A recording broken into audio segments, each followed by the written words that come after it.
Dear student, good morning to all of you. I am Ramji Gupta, your English teacher. आइए आज last day of the year है और from tomorrow we are entering into a new year. So I wish you all the very best. And again, I am going ahead on my path, which I have already set for teaching you English through comprehension exercises. So I am going to have one more comprehension exercise number 27 from the 10 plus 2 book. Through this passage, I will let you know all the grammar rules, translation, grammar, tenses, parts of speech, everything I will let you know.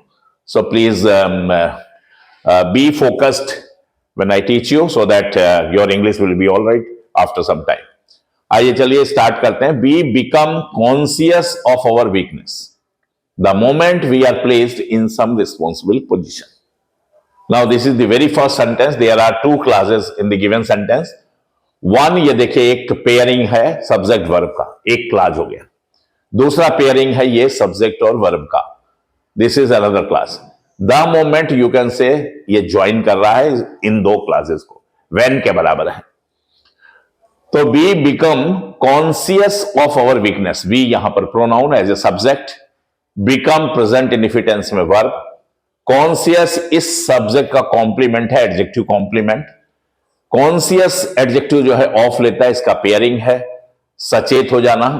Our weakness ये जो है आपका preposition है, तो इस preposition के बाद ये नाउन फ्रेज है. वीकनेस जो है वेस्टिक नाउन, आवर जो है उसका पजेसिव फॉर्म. तो we become conscious of our weakness. हम लोग जो है सचेत हो जाते हैं ऑफ आवर वीकनेस, अपनी कमजोरियों के प्रति. कब? द मोमेंट, जिस पल वी आर प्लेस, जिस पल हमें जो है प्लेस कर दिया जाता है. पैसिव वॉइस में अगर माने प्रेजेंट इंडिफिटेंस में, जिस पल हमें जो है दे दिया जाता कोई जिम्मेदारी इन सम रिस्पॉन्सिबल पोजीशन. जिस पल हमें प्लेस कर दिया जाता है, प्लेस इन लेता है, सम डिटर्मिनर है, एडजेक्टिव है, रिस्पॉन्सिबल भी एडजेक्टिव है, पोजीशन नाउन है, किसी जिम्मेदारी वाले पद पर. तो जिस पल हमें किसी जिम्मेदारी वाले पद पे बैठा दिया जाता है या हमें कोई जिम्मेदारी जो है कुछ दे दी जाती है, तो हम अपनी कमजोरियों के प्रति जो है बहुत ही सचेत हो जाते हैं कि ठीक है, हम मान लीजिए किसी चीज को हेड कर रहे हैं तो अब हमसे गलती नहीं होनी चाहिए, नहीं अदरवाइज हमारे अधीनस्थ जो लोग हैं वो भी फिर जो है गलत काम करेंगे. तो we become conscious of our weakness. अगर कोई वीकनेस है भी तो हम बहुत सचेत हो जाते हैं और वो गलती फिर नहीं करते हैं. क्यों? क्योंकि एक फीलिंग आ जाती है जिस पल हमें जो है किसी जिम्मेदार वाली पोजीशन पे बैठा दिया जाता है. अब आगे राइटर इसी चीज को एक्सप्लेन कर रहा है. वो साइकोलॉजिकल एक इफेक्ट कैसा होता है ह्यूमन माइंड पे या ह्यूमन हार्ट पे. वी देन ट्राई, जब हमारे जीवन में ऐसा होता है कि हमें कोई जिम्मेदारी वाली पद मिल जाती है, तो हम करते क्या है, हमारा जो है साइकोलॉजिकल एक फीलिंग क्या होती है, वी देन एडवर्ब है, वी सब्जेक्ट है, ट्राई ये प्रेजेंट इंडिफिटेंस में वर्ब है, ट्राई, ट्राइड, ट्राइड ऐसे चलता है. तो प्रेजेंट इंडिफिटेंस में वी देन ट्राई, फिर हम प्रयास करते हैं. किस बात का प्रयास करते हैं? To prove equal to the task. Idiomatic language है, ये एक इन्फिनेटिव फ्रेज है. To prove equal, to prove equal और इक्वल टू लेता है, और टू लेता है प्रीपोजिशन, उसके बाद नाउन द टास्क. तो हम जो है फिर हमारे मन में क्या एक फीलिंग आती है कि हम प्रयास करते हैं टू प्रूव इक्वल, माने उसके समकक्ष पहुंचना, इक्वल होना. किसके? टू द टास्क, यानी जो काम दिया गया, जो जिम्मेदारी दी गई है, उसके हम अपने को अनुरूप सिद्ध करने का प्रयास करते हैं. हमारे अंदर ये फीलिंग आती है कि अगर हम प्रयास करते हैं कि जो भी जिम्मेदारी हमें दी गई, जो भी टास्क हमें दिया गया, उसके अनुरूप बिल्कुल हम अपने को सिद्ध करें कि हम बिल्कुल योग्य और सक्षम जो है उस पद के लायक हैं, काबिल हैं. तो ऐसा to prove equal to the task, ये इडियोमेटिक लैंग्वेज है. इसका मतलब होता है कि किसी भी काम के प्रति या जिम्मेदारी वाली पद के प्रति अपने को बिल्कुल जो है उसके अनुरूप साबित करना. टू प्रूव इन्फिनेटिव है, प्रूव, प्रूव्ड, प्रूव्ड, तो ये इन्फिनेटिव हो गया. इक्वल, टू प्रूव इक्वल यानी इक्वल उसके साबित करना चाहते हैं, किसके? To the task.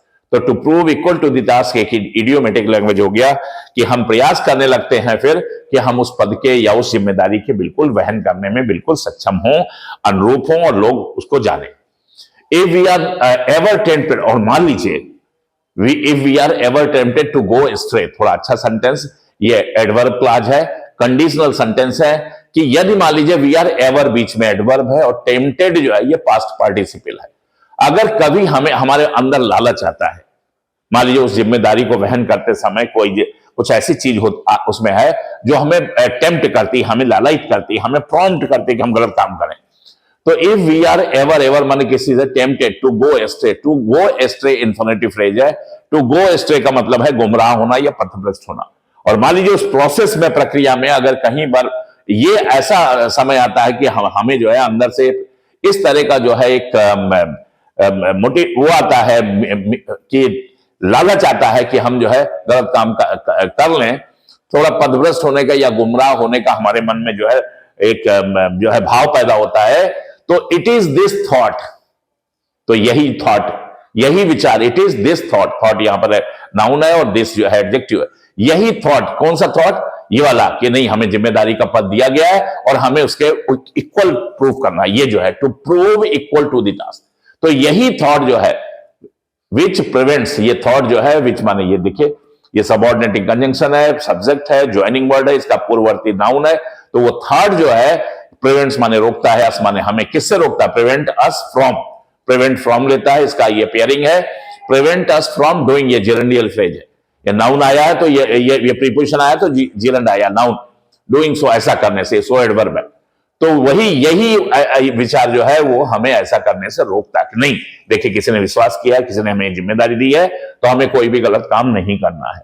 यानी उस प्रोसेस में अगर कहीं भी लालच आता है हमारे मन में और हम कोई गलत काम करने के लिए या पथभ्रष्ट होने के लिए, मान लीजिए अंदर से हमें जो है कोई एक इंक्लिनेशन, झुकाव मेरा या प्रवृत्ति जो है हमें खींचती है कि हम चलो ये काम कर लें, गलत है, गलत काम कर लें, तो ये जो विचार है कि नहीं, हमें इस टास्क के प्रति अपने को प्रूव करना है कि हम रियली अच्छे हैं या जिम्मेदार हैं, तो ये विचार ही हमें रोकता है ऐसा करने से, यानी गलत रास्ते पर जाने से।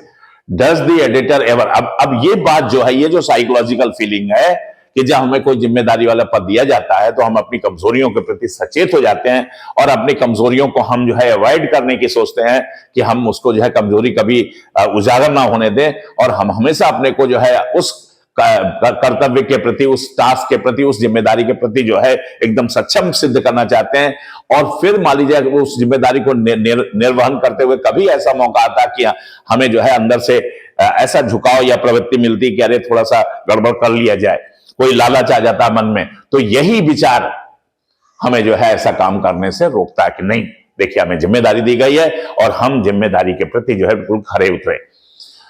अब इसको, इस बात को वो एग्जाम्पल देके बता रहा है, दो एग्जाम्पल दिया राइटर ने।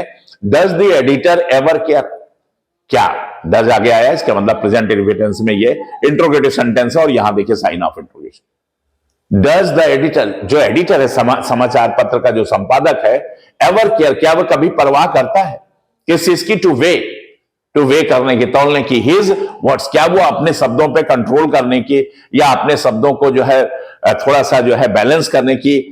टू वे का मतलब हो गया, वैसे वे माने तौलना होता, क्या वो अपने शब्दों को तौलने की, नापने की, परखने की कोई परवाह करता कभी? When he launches, जब जो है, यहां से एडवर्ब क्लॉज है, जब वो जो एडिटर है लॉन्चेज माने शुरू कर देता है, his fiery denunciation माने घोर निंदा, day in and day out, रात दिन, किसकी? अगेंस्ट दी गवर्नमेंट, सरकार के विरुद्ध। मान लीजिए वो सरकार के विरुद्ध जो है वो अखबार है, पब्लिकेशन है, तो सरकार के विरुद्ध जब वो रात दिन सरकार की घोर निंदा शुरू कर देता है, अपने समाचार पत्र के माध्यम से लेख लिखने, संपादकीय लेख लिखना शुरू कर देता है या ऐसे न्यूज लिखना शुरू कर देता है जिसमें सरकार की घोर निंदा होती है, तो क्या वो कभी अपने शब्दों को तौलने की या उसमें लगाम लगाने की या उसको बैलेंस करने की सोचता? नहीं सोचता है, वो लिखता ही चला जाता है।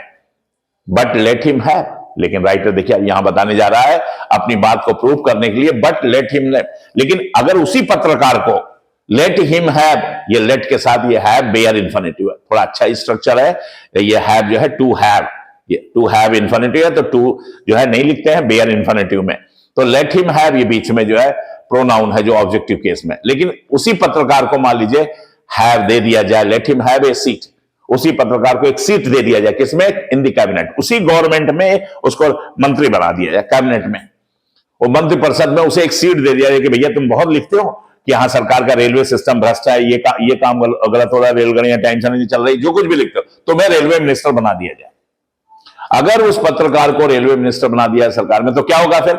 No one is so thoughtful. अगले ही पल से जैसे ही वो कुर्सी पे बैठेगा, जैसे ही वो जिम्मेदार बनेगा, अगले ही पल, अगले ही मोमेंट में क्या होगा? No one is so thoughtful. कोई भी व्यक्ति इतना विचारवान, थॉटफुल, इतना वाइज, इतना